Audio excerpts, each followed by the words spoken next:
Hi everyone, this is Caly with craftingcaly.wordpress.com. Thanks for joining me again today for another card video.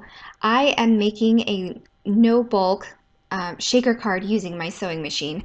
A lot of people are into the fuse tool, so I just decided I would do something a little bit different today and use my sewing machine. And this card is for my son's 9th birthday, which we'll celebrate this Sunday. His birthday is actually next Tuesday, but anyway, I'm going to use some distress inks here to create a watercolor background using the Canson XL watercolor paper that you see to the left. The colors are to your right there, and I'm going to use my little jar of water here to saturate my Canson XL watercolor paper. And once that's saturated, I'll go ahead and add some color. And at first I kind of have it at a gradient, and I didn't like that it kind of blended too well, and so I wanted to add a little bit more texture. So what I did was I used the piece of white cardstock that I laminated there on the right as a base. I kind of mixed the colors closer together, and then I used my Canson XL layer piece there to get ink from it. You'll see what I'm talking about here in a minute. I'm just going to spread the colors out right here, and then I'm going to take my base and then I'm going to add that layer piece to that ink and try to retrieve some of that color. And once I'm satisfied with that, I'll go ahead and heat set it.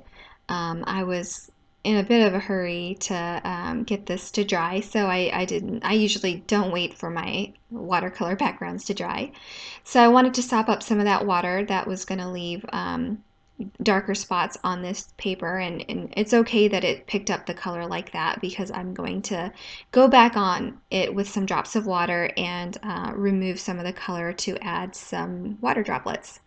So I'm spraying some water into my hands, and I'm just dropping it onto this watercolor distressed background. And within a few seconds, as long as it took for me to grab a baby wipe out of my drawer there, I was able to pick up that water and pull up some of that ink that was in those areas, and it created a really pretty background for water. So now I'm going to stamp the images that I want to use. I'm going to use 2 jellyfish and 1 star. Once I'm done stamping, I'm going to go ahead and quickly color here with some Copic markers. Sorry, I did not realize that it was off camera here, so I apologize that you can't really see what I'm doing, but I am just saturating the paper with my lighter color, and I'm going to go over it with the medium, and then the dark, and then back to the light.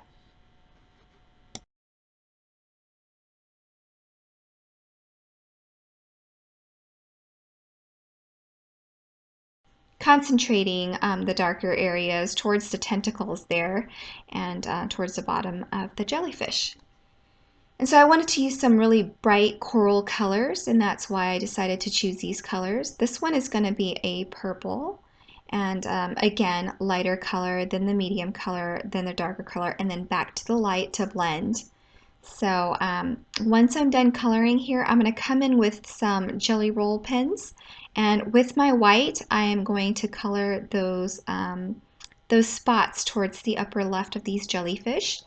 And I'm also going to use my jelly roll pen, the white one, to kind of correct any errors or any bleeding that I may have had. So that's really, really helpful. And I'm going to use the black one to kind of darken up the eyes, which get a little bit faded while you're coloring with the Copic markers. And for the star, I'm going to use a coral color. So I'm using YR61 for the base, and I'm just going to blend with a darker color, one color, no medium.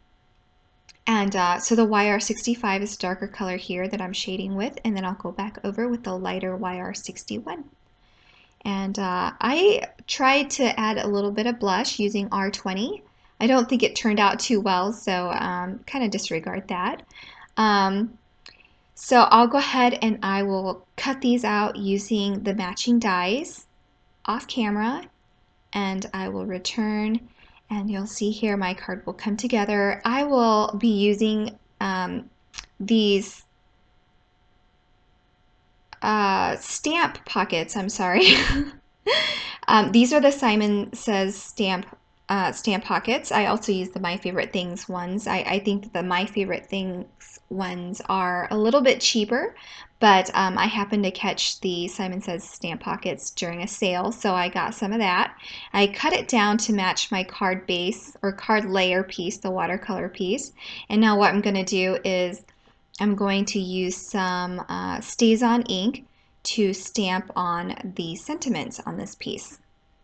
So I decided, I laid it on there, I decided where I wanted them, and then you can't tell, but I'm kind of lining it up there with the grid that you can see behind my craft sheet, just to make sure that it's straight. And then I'm going to use my sewing machine to sew up the left, right, and bottom panels, leaving the top to have some space to add my sequins. And I'm adding 3 colors here of the blue in both sizes. And then I'll also add 3 sizes of the clear sequins, which I'll do off camera to save some time. And then when I'm done doing that, I'll go ahead and sew the top, and then I'll trim off the excess thread. And once I'm done doing that, you're pretty much done with your card. You can either leave it like this or you could adhere it to a card base. I decided to go ahead and adhere it to a card base. That way I can write inside and not have to see any imperfections on the back of this if you don't like it. So as always, I have my Recollections 110 cardstock here that I'm going to use as a card base. I will score that and make sure that crease is good, and then I will adhere this watercolor shaker portion to my card base using my ATG adhesive. So that is it, and I hope you all enjoyed it. I really enjoyed making this card, and I hope you liked it. Please hit the thumbs up button if you do like it, and also subscribe if you haven't already. And I just wanted to give a shout out to my son Noah, and happy birthday, Noah! All the supplies that I used will be listed below as well as on my blog. Thanks for stopping by, and I hope everyone has a great weekend.